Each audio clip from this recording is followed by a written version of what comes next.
General Handy, all you Icemen, thanks for letting me be here. It's really a privilege to be here. Now, let me tell you the real reason that Betty, I, and Athena, and I wish Chief Cody were still with us. He had to bail on us for another commitment he got called back to in San Antonio, but we're really up here just to say thank you. We've been wandering around here for the last couple of weeks. This is our 12th stop in 14 days. So we've been seeing a lot of airmen in a lot of places, and we saved the best for last. It's really good to be here. Thanks for what you do. Thanks for how well you do it. You guys have been, since you came in and raised your right hand, you've been serving all over the world. You've been doing phenomenal work for our Air Force, for the nation, and for each other. And you've been spectacularly good at it, and I just wanted to say thanks. For those of you who wear coats and ties to work, I also wanted to say I'm sorry about furloughs. The Secretary and I have been passing this message everywhere we go because it kills us that this happened. And I'm sorry that our nation couldn't have come to some better way of approaching the problem this past year that didn't involve taking money away from you and keeping you from getting your job done, which is what most of you are more worried about, is the work you didn't get done. Furloughs cost our Air Force, by the way, from a corporate perspective, 70 million man-hours of work. That's a lot of stuff not going to be able to get done.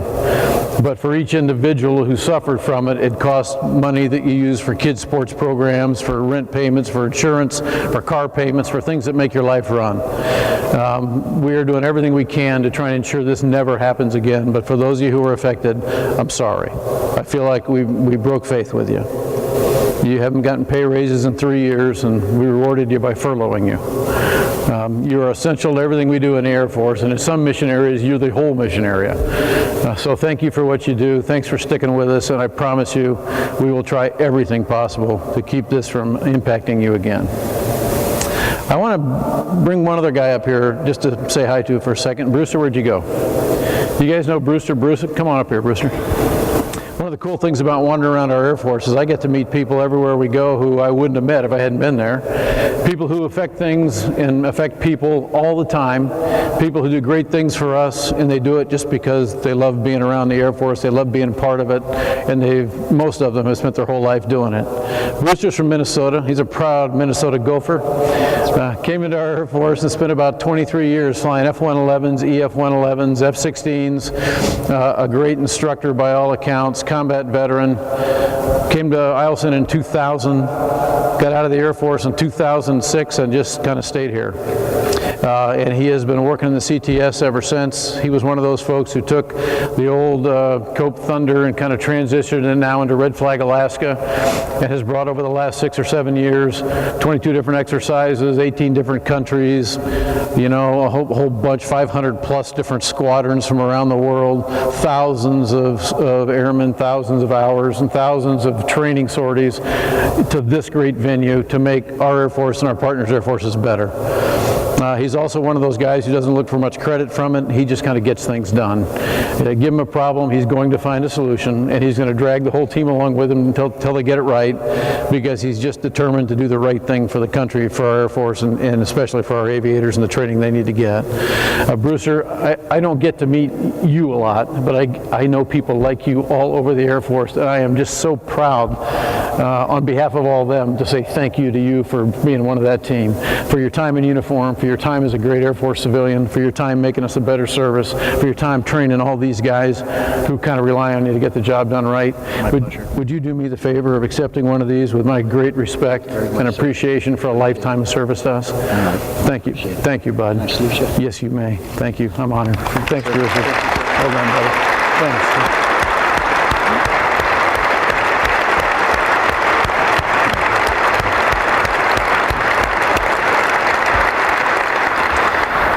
One of the cool things about Brewster is he's a proud guy.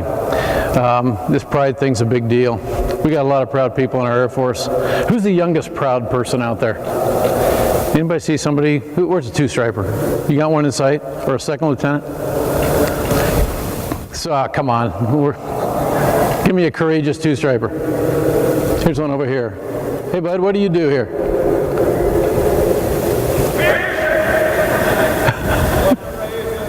We got one, thanks. Pass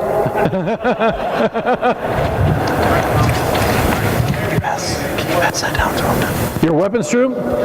Outstanding. Thank you. But what's your name? Lawrence Crosby. Last name? Crosby. Crosby? Yes, sir. Thank you, Crosby. Have a seat, bud. Sorry to embarrass you. But by the way, while you're sitting there, let me ask you a question. You can sit, though. You don't have to stand up again. But there's a question at the end of this that you got to answer. And your answers, you only got two answers. You can choose you or me, okay? Those are the only choices. So here comes the question. When the conflict starts to spin up down to the south and west of here, and it looks like things in the Pacific are starting to boil, and the wing's getting ready to go, and General Kelly is kind of getting everybody excited, and the aggressor squadron quits being a training unit and starts to become an operational unit, and follow-on forces start to show up here, and they're looking for augmentees to help their downrange deployments, or they're going to fly out of here with tanker support from the Great Guard tanker unit here, and they need people out on the flight line loading jets with weapons. Who's more important to the United States Air Force? You or me?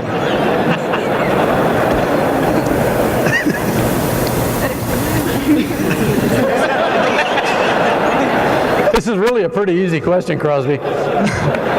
Sir, I guess it would be my fellows that work with me. Oh, Crosby, wait a minute now.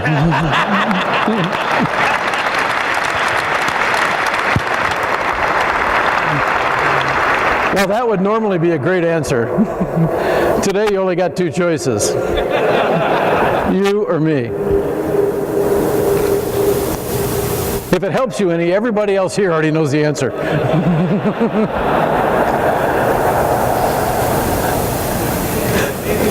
Yes. Clearly it's you.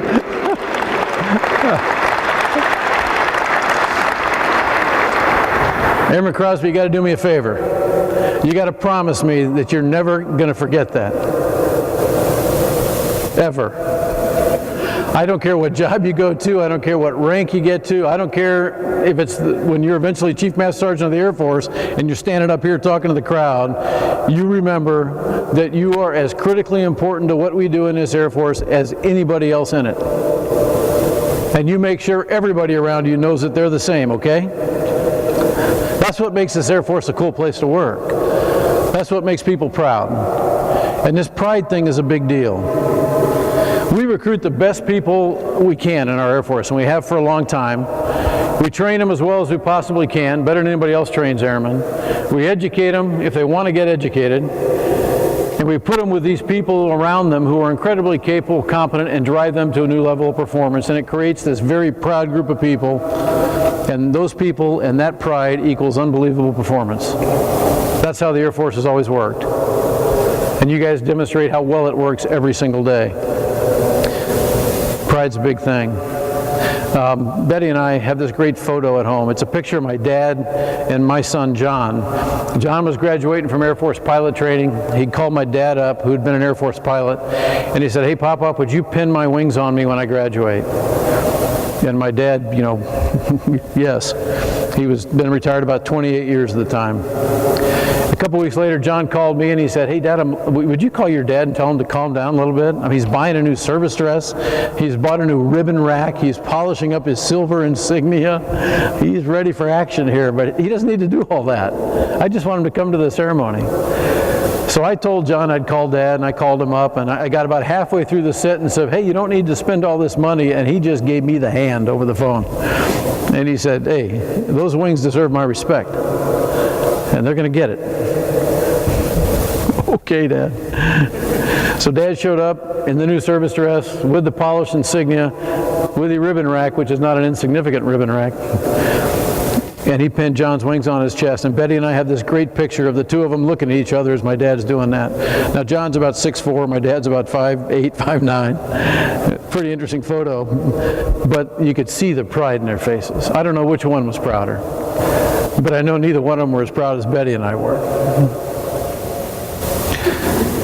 My dad died about 2 years after that. And when he died, he had a note that he'd left with my mom, said, "Hey, when I die, go to the bank. I've got a safety deposit box you need to open." So we went to the bank, we opened this thing up, and there's a book in there. Literally a book that he'd written. It's called the Croak Book. It was instructions for when I croak. Yeah, you guys would have liked it. And there's all kinds of instructions in there. Here's where the funeral is going to be. Here's who's going to sing what. Here's the songs I want. Here's what my headstone says. I mean, he did everything. It was fantastic. The first line, and the only line underlined in the book, was "Bury me in my service dress," which I thought was kind of cool. That same service dress that he wore in that picture. And as I saw him the night before his funeral, lying in a casket with that service dress on, I couldn't help but think on the 35 years that he served wearing it. He fought in 3 wars. He graduated from high school, started his freshman year in college, then left to join the Army Air Corps during World War II. He graduated #1 in a class of 437 as an aviation cadet in Marana Air Park in Arizona. He was ready to go break Richard Bong's record for kills in the Pacific, and they made him a FAPE. They kept the top 10. So he started volunteering for secret missions as soon as he could. He finally got picked for one. They didn't tell him what it was, they just sent him to England. He towed a glider across the beach on D-Day in a C-46. He airdropped supplies to Patton's Third Army on a breakout across France. He finally got his secret mission, which was a sortie of his own, and landed with the 11th Armored Cav Regiment in the largest glider assault in history across the Vesel River into Germany. The last guy out of the glider threw him a rifle, and that's the first time he thought about how he got home. So he fought with the infantry across northern Germany for 4 months and earned 5 battle stars. He went on to fly 11,000 flying hours in our Air Force, 10,000 of them in fighters, and that ain't gonna happen again. He wore the Silver Star, 5 Distinguished Flying Crosses, nominated for the Medal of Honor for a mission in Vietnam. My dad was a real deal. But what made him special to me, beside the fact that he was my dad, was that he was the proudest airman I ever met. And he was proud not because of the airplanes. He wasn't proud because of the rank or the combat time or any of that. He was proud because he came to work with people like you every day of his life. And he taught me really young that that's what's special about this business. This pride's an important thing, folks. We've got to maintain it. Well, all this swirl goes on about money and budgets and, force structure and all that stuff. Don't lose sight of what we do day to day. Don't forget why we're here. Do your job better than it's ever been done before. Train the people behind you to be better than you. Make sure they know you care, that you're looking out for them, they're training their family. If we do that, we're going to be fine. And we'll get through all the rest of this stuff. You focus on your job, let me worry about the finances, okay? And I'll do everything I can to minimize the impact it has on you. The nation needs you really good at what you do. That's why we wear these.